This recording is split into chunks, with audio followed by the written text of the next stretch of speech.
रामकृष्ण भगवान की जय। लक्ष्मी नारायण भगवान की जय।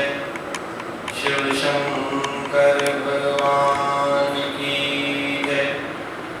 सद्गुरु टेमुराम महाराज की जय। सद्गुरु सर्वानंद महाराज की जय। सद्गुरु शांति प्रकाश महाराज की जय। सद्गुरु हरिदास राम महाराज की जय। श्री गुरुदेव भगवान की जय। सर्व संतन महात्मा की जय। श्री गंगा गौ गीता माता की जय। नमो शारदा मातृ विद्या प्रदायिनी करो मेघ मेघाय घातं त्रवेणी करुणष्टमो आदि शान्त्याप्तदीजे हरवापकारी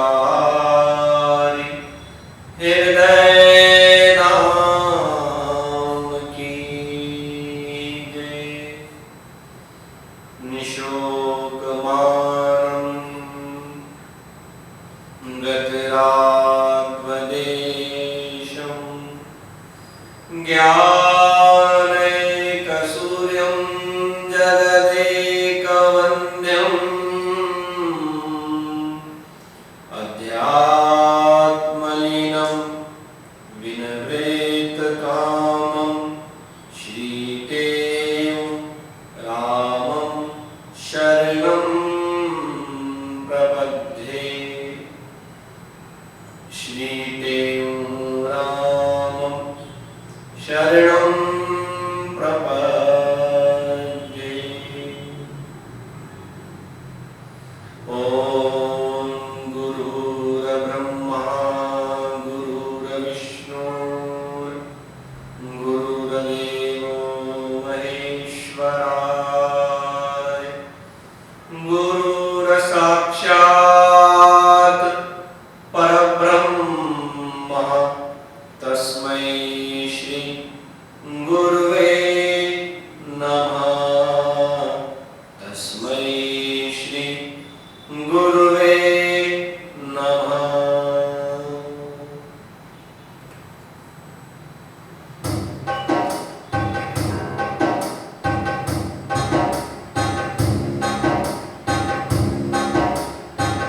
अंतर की जानत भगवाना अंतर की जानत बाहर के ना देखत बाना बाहर के ना देखत बाना अंतर की जानत भगवाना अंतर की जानत भगवाना।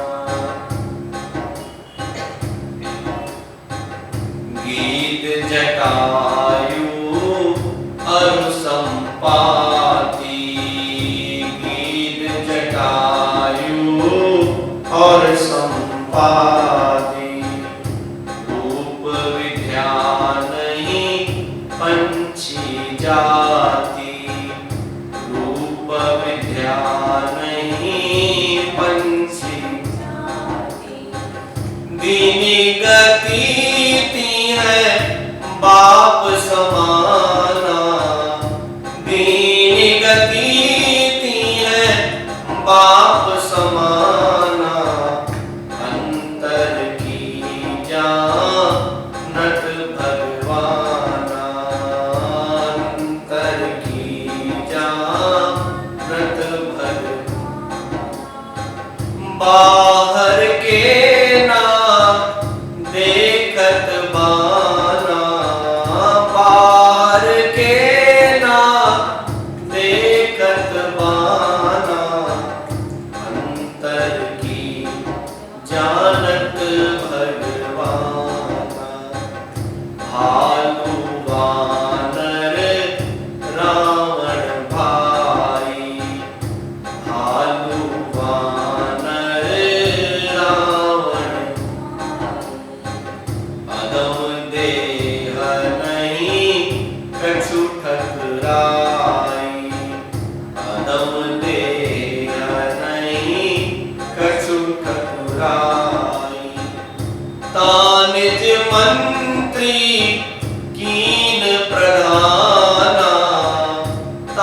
निज मंत्री कीन प्रधाना, अंतर की जानत भगवाना, अंतर की जानत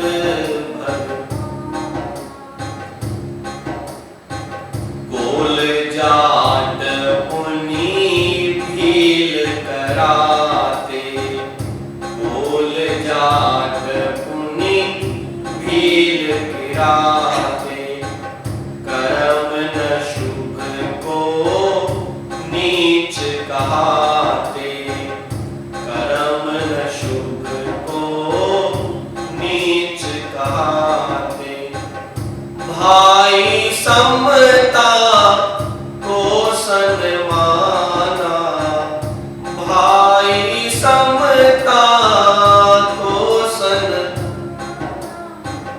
अंतर की जानत भगवाना, अंतर की जानत कहते हूँ हरि मन को देखे, कहते हूँ हरि मन को तन के रूप रंग ना पेखे, तन के रूप रंग ना पेखे, निश्चय कर यह जान सुजाना, निश्चय कर यह जान सुजाना, अंतर की जानत भगवाना, अंतर की जानत बाहर के ना देखत बाना, बाहर के ना देखत बाना, अंतर की जानत भगवाना। परम आदरणीय, परम श्रद्धेय आचार्य वंदनीय सद्गुरु टेवराम जी महाराज, उनके स्वरूप में बैठी हुई गुरु महाराज जी की प्यारी भागों वाली साथ संगत, सभी प्रेम से बोलेंगे हरे राम, हरे राम, हरे राम। सतनाम साखी, सतनाम साखी, प्रेम से बोलेंगे सतनाम साखी।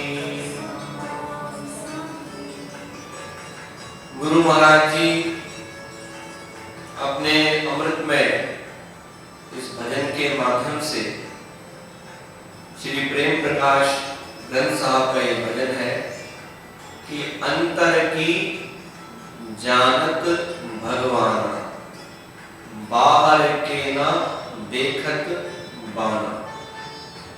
जिस प्रकार से पहले भी इसी बात पर सत्संग के माध्यम से चर्चा हुई कि भगवान हमारे अंतर की जो भावना है वह देखता है, बाहर का रूप कैसा है उसकी कोई बात नहीं है, रूप कैसा भी हो, परंतु आपकी भाव कैसा है, आपकी भावना कैसी है।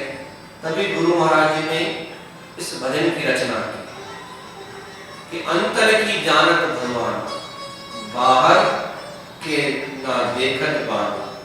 हमारे अंतर की भावना को पहचान जाते हैं कि आप किस भावना से, किस भाव से आप गुरु के पास आए, भगवान के पास आए, या फिर व्यवहार में भी देखा जाए कि व्यवहार में किस प्रकार से हम एक दूसरे से संबंध रखते हैं, किस प्रकार से हम एक दूसरे से व्यवहार करते हैं। तो हम परम पूजनीय जो हमारे गुरु महाराज जी हैं, चौथी पातशाही, सदगुरु स्वामी हरदास राम महाराज जी का जन्म महोत्सव मना रहे हैं। कल से उनका जन्म महोत्सव चालू हुआ। आज सेकेंड डे है। वैसे गुरु महाराज जी की महिमा वो हमेशा मना करते थे। एक ही बात पे जोर देते थे कि जो भी है वो आचार्य है। जिसने आचार्य की पूजा की उसने सबकी पूजा की। तो गुरु महाराज जी की महिमा तो अपरंपार है।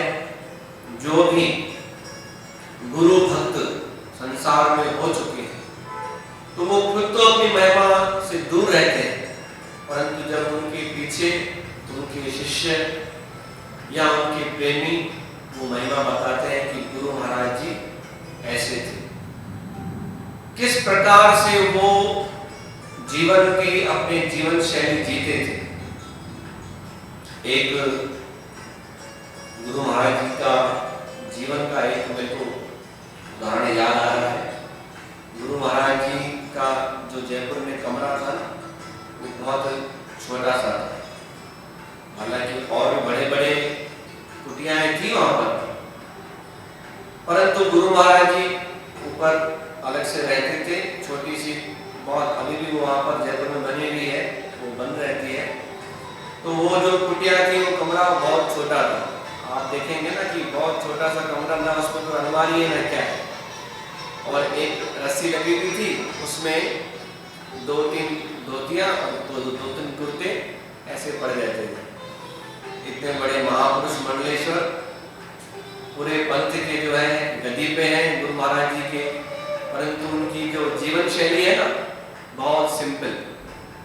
जिन्होंने देखा होगा उनके सामने दृश्य वो आ गया होगा।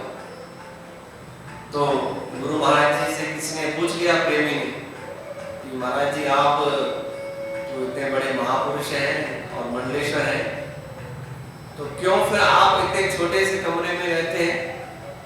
और उनका जो कमरा है उसमें जो पलंग है वो पलंग भी जैसे सिंगल व्यक्ति का पलंग होता है, छोटा सा बहुत है, और उसमें आधे से ज्यादा तो पुस्तकें पढ़ी थी, क्योंकि गुरु महाराज जी को पढ़ने का बड़ा शौक था। और जो भी उनसे संपर्क करना चाहता था चिट्ठी के माध्यम से, तो आज भी ऐसे बहुत सारे प्रेमी हैं जिनके पास उनके पत्र पढ़े हैं। वो खुद पत्र लिखते थे, उनका जवाब वो ऐसे नहीं कि शिष्य को बोल दिया कि आप लिख के दे दो। हमने खुद अपनी आंखों से देखा, वो अपने पत्र लिखते रहते थे और शास्त्र का अध्ययन करते रहते थे। नीचे आते थे सत्संग के समय में, आधा 1 घंटा आए और वापस अपनी कुटिया में चले गए।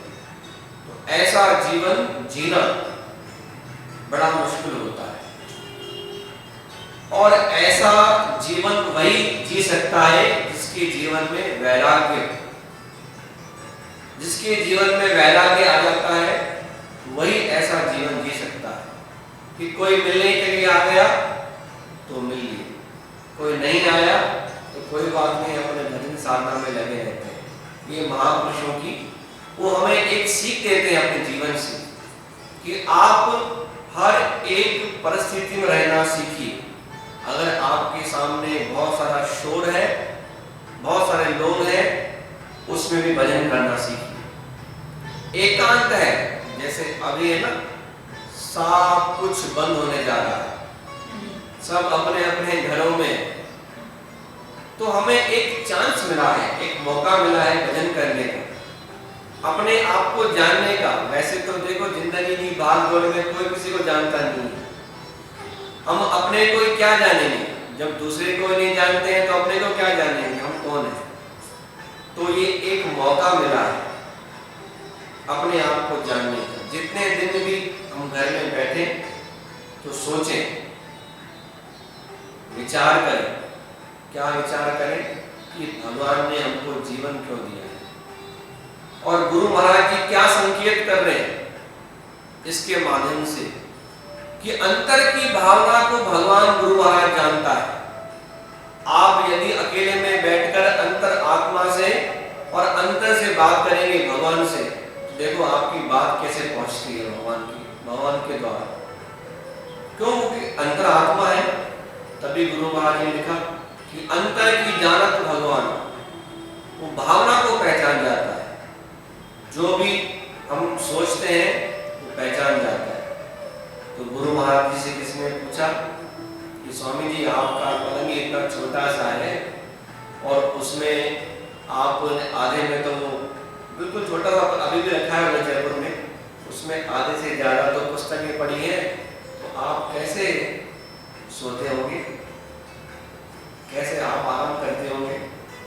तो गुरु महाराज जी ने उस समय उत्तर दिया उनको कि भाई देखो, ये जीवन एक यात्रा है, ये जीवन एक यात्रा है। आपने पूछा है कि कैसे सोते हो, कि इतनी जगह हमें पर्याप्त है, क्योंकि हम जब रेल में जाते हैं, यात्रा करते हैं, तो मैं सोचता हूँ कि मेरा जीवन एक यात्रा है, कि रेल चल रही है दिन रात, मेरे को अपने मंजिल तक पहुंचना है। मुझे वो ध्यान में आता है कि ये मेरा बिस्तरा है, ये मेरा कमरा है, नहीं, ये एक रेल है और मैं रेल में सफर कर रहा हूँ और यात्रा चालू। तो जैसे छोटी सी सीट रेल में होती है और हमें ध्यान होता है कि किस प्रकार से हमको आगे का सफर तय करना है, तो मैं उस जीवन को अपने यात्रा के समान मानता हूँ। क्या सुंदर उत्तर दिया उस प्रेमी को। ऐसी कल्पना तो हम कर नहीं सकते।